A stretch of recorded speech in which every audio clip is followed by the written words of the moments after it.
स्वागत है आज के इस नई वीडियो में। और आज के इस वीडियो में हम देखने वाले हैं क्लास 10th का सामाजिक विज्ञान का मोस्ट इंपोर्टेंट क्वेश्चन, जो कि आपके 2026 के फाइनल एग्जाम में देखने को मिल सकता है। तो वीडियो में अंत तक बने रहिएगा। तो आपका पहला क्वेश्चन है दोस्तों, जर्मनी में बिस्मार्क द्वारा लौह और रक्त की नीति का प्रयोग किस उद्देश्य के लिए किया गया था? इसका सही आंसर हो जाएगा ऑप्शन नंबर बी, जर्मनी के एकीकरण के लिए। नेक्स्ट क्वेश्चन है दोस्तों, गांधी जी ने नमक सत्याग्रह की शुरुआत कहाँ से की थी? तो इसका जो सही आंसर हो जाएगा ऑप्शन नंबर बी, साबरमती आश्रम से नमक सत्याग्रह की शुरुआत की थी दोस्तों। और चलते हैं अगले क्वेश्चन की ओर। तो अगला क्वेश्चन है दोस्तों, भारत में किस प्रकार की शासन व्यवस्था अपनाई गई है? तो भारत में संघीय शासन व्यवस्था अपनाई गई है दोस्तों। और चलते हैं अगले क्वेश्चन की ओर। तो अगला क्वेश्चन दोस्तों, मृदा संरक्षण के लिए निम्नलिखित में से कौन सा तरीका उपयुक्त है? यानी कि मृदा संरक्षण दोस्तों, यानी कि मिट्टी के बचाव के लिए निम्नलिखित में से कौन सा तरीका उपयुक्त है? तो इसका जो सही आंसर हो जाएगा ऑप्शन नंबर बी, पट्टी कृषि दोस्तों। और चलते हैं अगले क्वेश्चन की ओर। तो अगला क्वेश्चन है दोस्तों, वैश्वीकरण को संभव बनाने वाले मुख्य कारक क्या है? तो वैश्वीकरण को संभव बनाने वाले मुख्य कारक क्या है दोस्तों? प्रौद्योगिकी और व्यापार बाधाओं को हटाना, यानी कि बी इसका सही आंसर हो जाएगा। और चलते हैं अगले क्वेश्चन की ओर। तो अगला क्वेश्चन है दोस्तों, शिक्षा, पुलिस, व्यापार जैसे विषय किस सूची के अंतर्गत आते हैं? तो इसका जो सही आंसर हो जाएगा ऑप्शन नंबर बी, राज्य सूची के अंतर्गत आते हैं दोस्तों। और चलते हैं अगले क्वेश्चन की ओर। तो अगला क्वेश्चन है, 19वीं सदी में फ्लाइंग शटल का उपयोग किस प्रक्रिया को तेज करने के लिए किया गया था? तो फ्लाइंग शटल का उपयोग बुनाई के लिए किया गया था दोस्तों, इसलिए सही आंसर हो जाएगा ऑप्शन नंबर बी। और मैं आपको बता दूं दोस्तों कि डिस्क्रिप्शन में व्हाट्सएप चैनल प्लस में टेलीग्राम चैनल दोनों का लिंक दिया हुआ है, तो वहां से जाके चैनल को ज्वाइन कीजिए, क्योंकि इस पीडीएफ को वहीं पे भेज दिया जाएगा। और सेकंड चैनल का भी लिंक दिया हुआ है, तो जाइए और सेकंड चैनल को भी सब्सक्राइब कीजिए, क्योंकि अगले महीना में आंसर की के साथ वीडियो आने वाला है। अगला क्वेश्चन है दोस्तों, मानव विकास सूचकांक किसके द्वारा तैयार किया जाता है? ये काफी इंपोर्टेंट क्वेश्चन है दोस्तों। तो इसका जो सही आंसर हो जाएगा ऑप्शन नंबर सी, संयुक्त राष्ट्र विकास कार्यक्रम के द्वारा। अगला क्वेश्चन दोस्तों, किस क्षेत्र के श्रमिक वस्तुओं का उत्पादन नहीं करते बल्कि सेवाएं प्रदान करते हैं? इसका सही आंसर हो जाएगा ऑप्शन नंबर सी, तृतीय क्षेत्र दोस्तों, क्योंकि तृतीय क्षेत्र को सेवा क्षेत्र भी कहते हैं। और आपको मैं बता दूं कि दोस्तों, प्राथमिक क्षेत्र उत्पादन क्षेत्र को कहते हैं, और द्वितीय क्षेत्र प्रौद्योगिकी क्षेत्र, यानी कि फैक्ट्री, ये सबको द्वितीय क्षेत्र के अंतर्गत आता है। और प्राथमिक उत्पादन, यानी कि कच्ची सामग्री जहां से उत्पन्न होता है, उसको प्राथमिक क्षेत्र कहा जाता है। और चलते हैं अगले क्वेश्चन की ओर। अगला क्वेश्चन दोस्तों, भारत में दलहन का सबसे बड़ा उत्पादक राज्य कौन सा है? यानी कि भारत में सबसे अधिक दाल का उत्पादन किस राज्य में होता है? तो इसका जो सही आंसर हो जाएगा ऑप्शन में बी, मध्य प्रदेश में दोस्तों। अगले क्वेश्चन की ओर। तो अगला क्वेश्चन है दोस्तों, इटली के एकीकरण में महत्वपूर्ण भूमिका निभाने वाले कावुर कौन थे?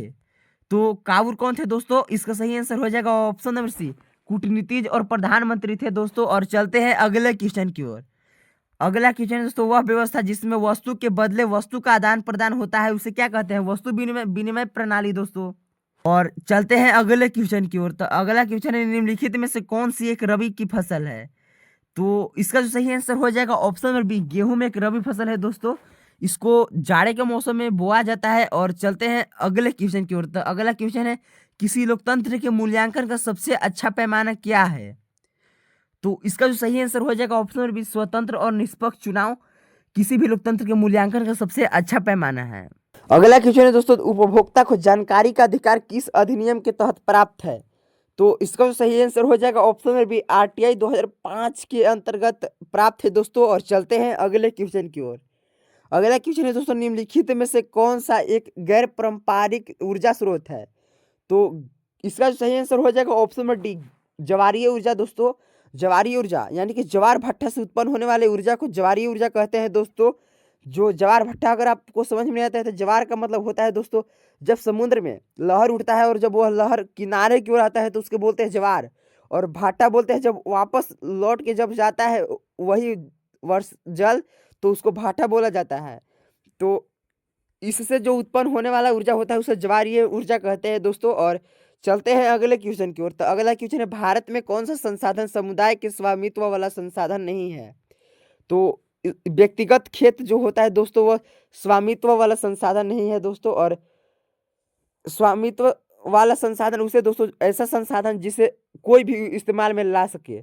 और यहाँ पे जो शमशान भूमि है दोस्तों, किसी का स्पेशल थोड़ी ना होता है। पूरे गांव वाला चाहे जिसका भी बनाया हुआ है पूरे सबको यूज कर सकता है। सार्वजनिक पार्क यानी कि पार्क कोई स्पेशल किसी का थोड़ी ना होता है, क्योंकि सार्वजनिक पार्क यहाँ पे बोल रहा है दोस्तों। चारागाह यानी कि क्या, चारागाह केवल एक व्यक्ति यूज थोड़ी कर सकता है। अगला क्वेश्चन है दोस्तों, वह उद्योग जो कृषि उत्पादों को कच्चे माल के रूप में उपयोग करता है क्या कहलाता है? बी हो जाएगा सही आंसर, कृषि आधारित उद्योग कच्चे। अगला क्वेश्चन है दोस्तों, वस्तु एवं सेवा कर भारत में कब लागू हुआ था? यानी कि जो जीएसटी होता है दोस्तों, भारत में कब लागू हुआ था? तो ये काफी इंपोर्टेंट क्वेश्चन है दोस्तों। यह 2017 में जीएसटी लागू हुआ था दोस्तों भारत में। इससे पहले जीएसटी नहीं था। और चलते हैं अगले क्वेश्चन। अगला क्वेश्चन है दोस्तों, भारत में किस दशक में संगठित क्षेत्र में रोजगार की वृद्धि हुई? तो इसका जो सही आंसर हो जाएगा ऑप्शन नंबर सी, 2000 दशक में संगठित क्षेत्र में रोजगार की वृद्धि हुई दोस्तों। और चलते हैं अगले क्वेश्चन की ओर। तो अगला क्वेश्चन, गैली क्या है जिसका उपयोग प्रिंटिंग प्रेस में किया जाता है? तो गैली क्या है दोस्तों? गैली एक धातु के अक्षरों को सेट करने के लिए एक फ्रेम है दोस्तों। अगला क्वेश्चन है दोस्तों, 1928 के ग्राइप वाटर कैलेंडर पर किस भगवान की छवि छपी थी?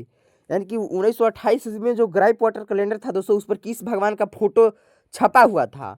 तो उसमें बाल कृष्ण के फोटो छपा हुआ था दोस्तों, इसलिए डी ऑप्शन सही हो जाएगा। नेक्स्ट क्वेश्चन है दोस्तों, बहुराष्ट्रीय कंपनियां अपने उत्पादन को अन्य देशों में क्यों स्थापित करता है?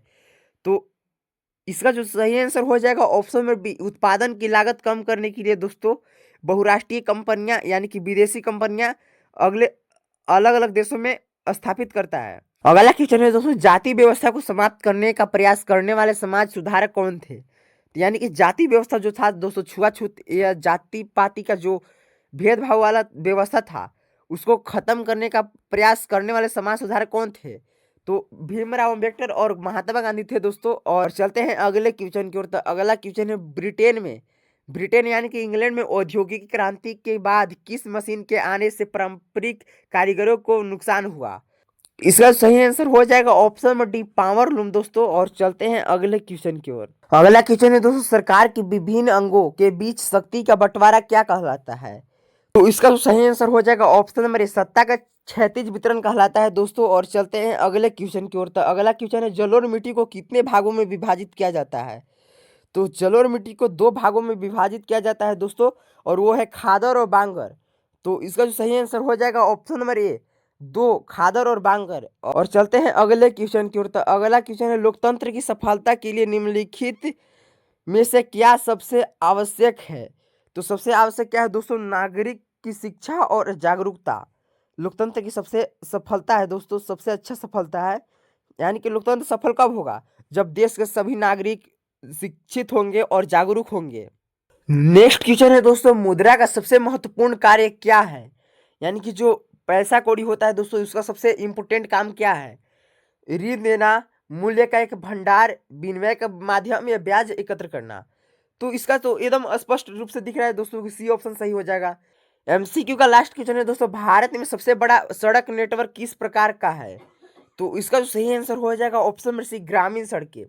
तो इसका जो पहला क्वेश्चन है दोस्तों, गिरमिटिया श्रमिक किसे कहा जाता था? यानी गिरमिटिया श्रमिक दोस्तों यानी कि गिरमिटिया मजदूर किसे कहा जाता था?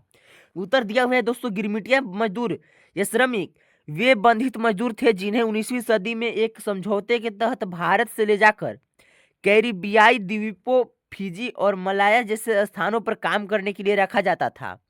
और चलते हैं अगले क्वेश्चन की ओर। तो अगला क्वेश्चन दोस्तों, काले धन की समस्या को नियंत्रित करने में मुद्रा की भूमिका क्या है?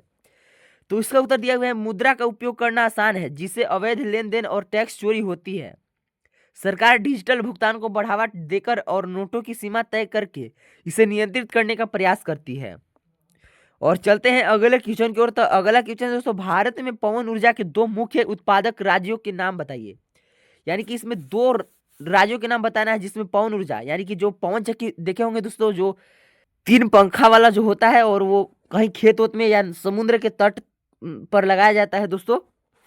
तो इसका उत्तर दिया हुआ है दोस्तों, भारत में पवन ऊर्जा के दो प्रमुख उत्पादक राज्य हैं, पहला तमिलनाडु और दूसरा है गुजरात। और ये दोनों राज्य समुद्र किनारे हैं दोस्तों, इसलिए यहाँ पे पवन ऊर्जा ज्यादातर पवन ऊर्जा से बिजली बनाई जाती है। पहला है तमिलनाडु। तमिलनाडु जो भारत के नक्शा में सबसे नीचे आता है दोस्तों, दक्षिण में। और गुजरात हो गया दोस्तों आपको पश्चिम में। और चलते हैं अब अगले क्वेश्चन की ओर। तो अगला क्वेश्चन दोस्तों, जातिगत असमानता को दूर करने के लिए संविधान में क्या प्रावधान किया है? जातिगत यानी कि छुआछूत, ये सब जो है जात पात वाला जो असमानता है, ऊंच नीच का जो भेदभाव है दोस्तों, इसको दूर करने के लिए संविधान में क्या प्रावधान किया गया है? तो इसका उत्तर दिया हुआ है दोस्तों, ये आप लोगों को पढ़ना चाहिए दोस्तों, इससे आपके नागरिक होने का अधिकार अच्छा से पता चलता है। कोई क्योंकि आप अभी भी बहुत जगह छुआछूत है दोस्तों। तो भारतीय, इसका उत्तर दिया हुआ है दोस्तों, भारतीय संविधान में अस्पृश्यता यानी कि छुआछूत को समाप्त कर दिया गया है। इसके अलावा सभी नागरिक के लिए कानून के समक्ष समानता और भेदभाव का निषेध सुनिश्चित किया गया है। लेकिन पहले की अपेक्षा तो कम ही भेदभाव होता है, छुआछूत होता है, लेकिन कहीं कहीं अभी भी है दोस्तों। और चलते हैं अगले क्वेश्चन की ओर। तो अगला क्वेश्चन है, संघ सूची में शामिल दो विषय बताइए। तो संघ सूची में शामिल कोई दो विषय के बारे में बताना है दोस्तों। तो इसका उत्तर दिया हुआ है, संघ सूची में शामिल दो विषय है। पहला है जो देश की रक्षा यानी कि डिफेंस, और दूसरा है विदेशी मामले। इन पर केवल केंद्र सरकार ही कानून बना सकती है। और चलते हैं अगले क्वेश्चन की ओर। तो अगला क्वेश्चन है दोस्तों 3 नंबर वाले। यहाँ पे 2 नंबर वाले क्वेश्चन समाप्त होते हैं और 3 नंबर वाले स्टार्ट। पहला क्वेश्चन है दोस्तों, प्रादेशिक दल की किन्हीं दो विशेषताओं का उल्लेख कीजिए। तो इसका दो विशेषता में जो पहला है दोस्तों लिखा हुआ है, प्रादेशिक दल किसी विशेष क्षेत्र या राज्य तक ही सीमित होते हैं और वही के हितों की बात करते हैं। और दूसरा है, वे संघीय व्यवस्था में सत्ता की साझेदारी को मजबूत करते हैं और केंद्र सरकार पर क्षेत्रीय मांगे पूरी करने का दबाव बनाते हैं। और चलते हैं अगले क्वेश्चन की ओर। तो अगला क्वेश्चन है दोस्तों, भारत में पवन ऊर्जा की विकास की संभावनाएं क्यों अधिक है? तो इसका उत्तर दिया हुआ है दोस्तों, भारत में पवन ऊर्जा की अपार संभावनाएं हैं क्योंकि यहाँ तटीय क्षेत्रों और मरुस्थलीय क्षेत्रों में वर्ष भर तेज हवा चलती है।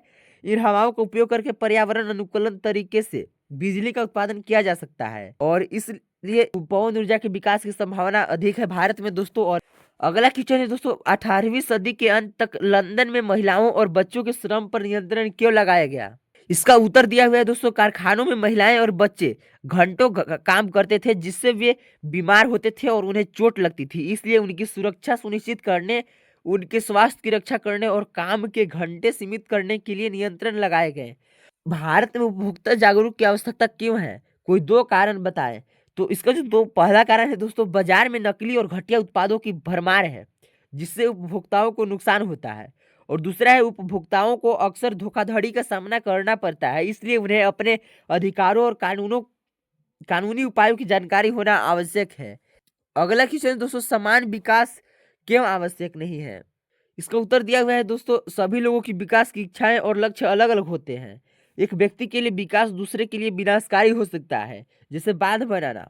इसलिए अलग अलग जरूरतों को पूरा करने के लिए समान विकास आवश्यक नहीं है। और यहाँ पे 3 नंबर वाले क्वेश्चन समाप्त हो चुके हैं और अब चलते हैं 5 नंबर वाले क्वेश्चन की ओर। तो 5 नंबर वाले में जो पहला क्वेश्चन है दोस्तों, भारतीय लोकतंत्र के सामने मौजूद जातिवाद और क्षेत्रवाद की चुनौतियों को संक्षेप में स्पष्ट करें। इसका उत्तर दिया हुआ है दोस्तों, जातिवाद लोकतंत्र को चुनौती देता है क्योंकि राजनीतिक दल अक्सर जाति के आधार पर टिकट बांटते हैं जिससे योग्यता के बजाय जातीय पहचान को प्राथमिकता मिलती है। क्षेत्रवाद की चुनौती यह है कि कुछ क्षेत्रीय पार्टियां अपने संकीर्ण क्षेत्रीय हितों को राष्ट्रीय हितों से ऊपर रखती है जिससे देश की एकता और अखंडता को खतरा होता है। और चलते हैं अगले क्वेश्चन की ओर। तो अगला क्वेश्चन दोस्तों, ये काफी इंपोर्टेंट क्वेश्चन है दोस्तों, वीवीआई है, ये एग्जाम में आने का चांस बहुत ज्यादा रहता है। तो ये पूछ रहा है दोस्तों, बांगर और खादर में क्या अंतर है, इनकी मुख्य विशेषता बताइए। तो ये जियोग्राफी का क्वेश्चन है दोस्तों और इसका उत्तर दिया हुआ है, बांगर और खादर जलोढ़ मिट्टी के प्रकार है। बांगर पुरानी जलोढ़ मिट्टी है जो नदी के बाढ़ वाले मैदानों से दूर होती है और कम उपजाऊ होती है, इससे कंकड़ कैल्शियम कार्बोनेट की गांठें पाए जाते हैं। दूसरा है दोस्तों, खादर नई जलोढ़ मिट्टी है जो बाढ़ के मैदानों के करीब होती है, यह अधिक उपजाऊ होती है और गहन कृषि के लिए उत्तम होती है। तो ये रहा आज का वीडियो दोस्तों, और अगर आप अभी तक चैनल को सब्सक्राइब नहीं किए हैं तो चैनल को सब्सक्राइब कर दीजिए और वीडियो को लाइक करके दोस्तों के पास शेयर कर दीजिए। मिलते हैं नेक्स्ट वीडियो में दोस्तों, तब तक के लिए जय हिंद।